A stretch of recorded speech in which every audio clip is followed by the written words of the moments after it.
Hey folks, Ryan once again with the Cactus Con crew here with you, and we have Andrew with us. Andrew, thank you very much for your talk. How's it going? It's going really well. I'm super excited with the way the last couple days have gone. For me, this is literally the most relaxed Cactus Con I've ever been to. It's because you took over for me, so that was awesome. This is actually, I think, the first time I've even been able to give a talk at the conference, except for like one time we did a sort of keynote panel type of deal where we took the original organizers up. But apart from that, I don't think I've ever actually given a talk at the conference. So it's pretty awesome to be able to continue to do that and share it back. So I'm excited. So it's great.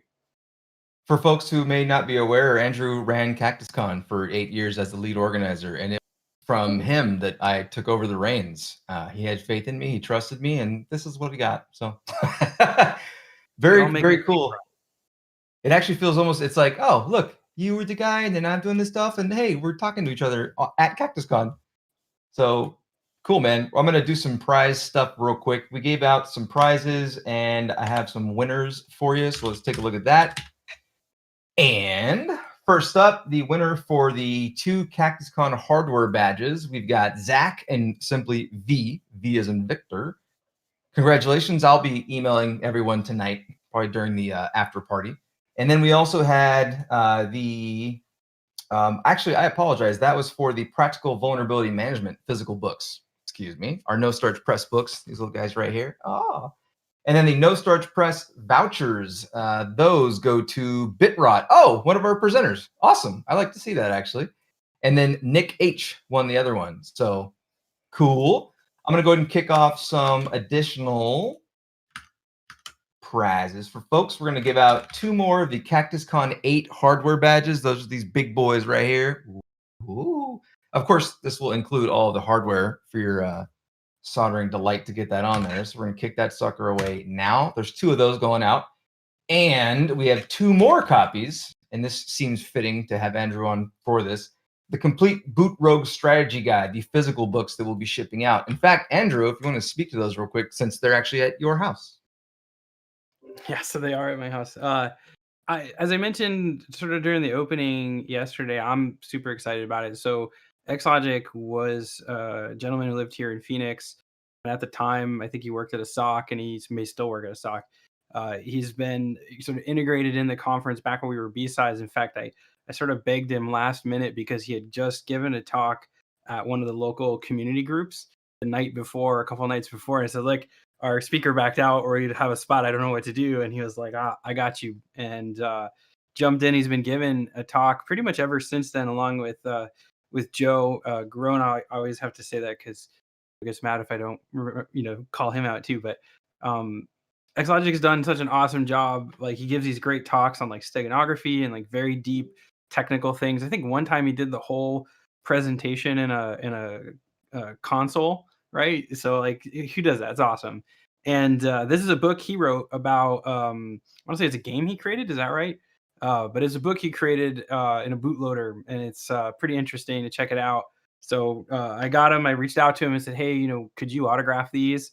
I saw you put out the book," and he was like, "Absolutely." So we've got a bunch here to give away for folks. So cool. Awesome. Cool, man. Well, I really enjoyed your talk, and obviously I would say that no matter what, even if it sucked, because because you're Mr. Cactus Con, bro. No, I really like. I mean, honestly, it's like a thinking outside the box style of approach. A lot of people don't approach systems analysis in that manner. Quite honestly, I think it was speaking to you at it was after one of the Cactus Cons, and we were no, it's a lie. It was 2017. You were just asking me to be part of the CFP board for the first time, and you went on one of your Andrew rants right after. So I was all elated because I was like, oh, I'm going to be involved with the actual conference. I didn't know this was going to be a thing, obviously, right at that time, but I was really excited. And then you went on an Andrew rant, and it was like a solid 30 minutes. And it's been a while. You and I have interacted on just topological, more Cactus Conny kind of stuff. And I was mentioning to some folks, it's like when you have a deep conversation with someone and you realize, holy crap, the way that they approach things, the way that they view things, there's a lot of intelligence behind it, and that you really respect them. And then you forget all that crap and you just hang out and drink or whatever, right? And then they do some other thing where you're like, oh yeah, I forgot about that. When did you first start, positing that way, when it just became, your method of review, your method of your approach? How long has that taken to hone, if you will? Oh man. So I started pen testing probably in 2000, sort of 10, 11, roughly, right? And I had this interesting job where I got a lot of engagements in a row. I think I probably would do over 50 tests in a year, right? So every quarter we were basically cracking through maybe 10, 12, 13 engagements. And so with that, you kind of have a lot of opportunity to try to figure out speed and expeditious, right? How do you go through that sort of volume? What do you do? And I kind of went through this very normal phase that I think is predictable for pen testers, where you first want to learn everything about the vulnerabilities. You want to have this like sort of broad base of knowledge, and then you try to like automate as much of it as you can. And you sort of come up with a repeatable pattern and a process for you. And what's interesting about it is not only is that really good and great for like a beginning pen test, it gets boring really fast. I think anybody who's done it, after a while, it sort of feels like you're just sort of repeating over and over again the same thing. And so then I started going like, now that I have this time because I've gotten faster and I have more time to think about the problem of the app and what they've probably done, how do I explore some of the areas you can't automate? How do I get into the things that you can't necessarily get into? And I say once I transitioned out of that company into Stack and Lou and now Bishop Fox, which is the same company, right? We went from like 50 engagements a year to really only being on one engagement at a time, right? And so you get that the pace, you get to really dig in. I'd say probably within the first year or so, I kind of dialed this process down into something that I could do. It's taken me a while before I've been able to speak about like it and teach it to other people and show them. It's because like I've been a developer for so long. I don't know what people know or don't know. I can't say like what do you see and not see. And it came from a lot of like discussion and conversation with everybody. So it's good. Yeah.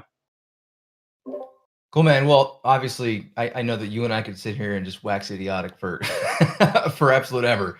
We're up against our next talk. I'm going to throw one more giveaway out there. We're going to throw in 2 more copies of Ted Demopolis's InfoSec Rockstar, the signed books.